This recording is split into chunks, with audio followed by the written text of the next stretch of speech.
অনুরাগের ছ ধারাবাহিকের আজকের পর্বে দেখা যায় সূর্য সবার সামনে সিদ্ধান্ত নেয় যে পরশুদিন হবে সোনা এবং রুডির সোশ্যাল ম্যারেজ। তবে দীপা এতে রাজি থাকে না, কিন্তু দীপার কোনো কথাই সূর্য শোনে না। রুডিকে বলে তার বাবা মাকে ফোন করতে, তবে রুডি কিছুতেই তার বাবা মাকে ফোন করতে চায় না। বাবা মাকে বিয়ের কথা জানাতে চায় না। রুডির বাবা মার নাম জিজ্ঞেস করলেও রুডি উত্তর দেয় না। দীপা বুঝতে পারে নিশ্চয়ই রুডির মধ্যে কোনো ঘাবলা আছে। তাই দীপা রুদ্রমূর্তি নিয়ে রুডিকে বলে যে আমি জানতাম এই ছেলেটি একটি ফ্রড। এই বলে দীপা উপরে চলে যায় এবং লাবণ্য সেনগুপ্তর বন্দুকটা নিয়ে নিচে নেমে আসে। দীপাকে দেখতে একদম লাবণ্যর মতোই লাগে, এ যেন সে আগের লাবণ্য। দীপা বন্দুকটা তাক করে রুডির মাথায় এবং রুডিকে বলে গুলি করে এখানে রুডিকে শেষ করে ফেলবে। রুডির আসল পরিচয় জানতে রুদ্রমূর্তি নিয়ে প্রশ্ন করে দীপা, তবে রুডি মুখ খোলে না। রুডি বলে তার বাবা মা 6 মাসের জন্য ওয়ার্ল্ড ট্যুরে গেছে, তাই আগামী 6 মাসে তার বাবা মাকে বিয়ের বিষয়টা জানানো যাবে না। বিয়ের গোটা বিষয়টা তার বাবা মা জানতে পারলে ফালতু কষ্ট পাবে, আত্মহত্যাও করতে পারে। রুডির এই মিথ্যে নাটক বিশ্বাস করে নেয় সেনগুপ্ত বাড়ির সবাই। তবে দীপা বুঝতে পারে এই রুডির শুধু নাটক করে যাচ্ছে, আর সোনা তাতে পা দিয়েছে।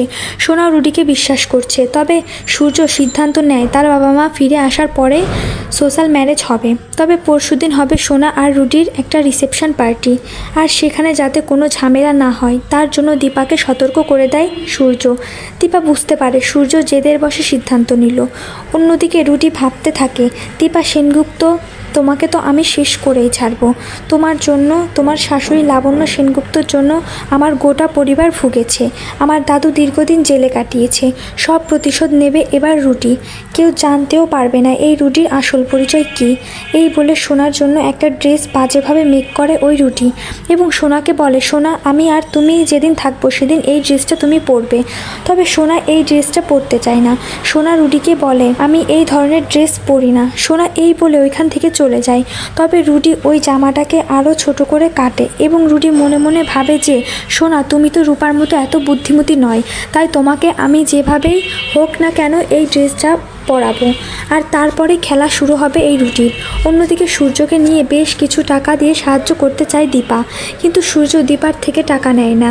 বরং সূর্য দীপাকে বলে ওই টাকাটা তুমি রূপার বিয়েতে খরচ করো। সোনার রিসেপশন পার্টিতে যা খরচ হবে তার জন্য আমার গোল্ড মেডেলগুলো আমি বিক্রি করে দিয়েছি। দীপা এবং সূর্য দুজনেই কষ্ট পায় ঠিকই, তবে দুজনের মাঝেই বেশ দূরত্ব তৈরি হয় 2 সন্তানকে নিয়ে। তো বন্ধুরা তোমরা এটাই চাও তো যে রুডিকে আসল পরিচয় যেন জানতে পারে দীপা? কমেন্ট করে জানাতে ভুলো না।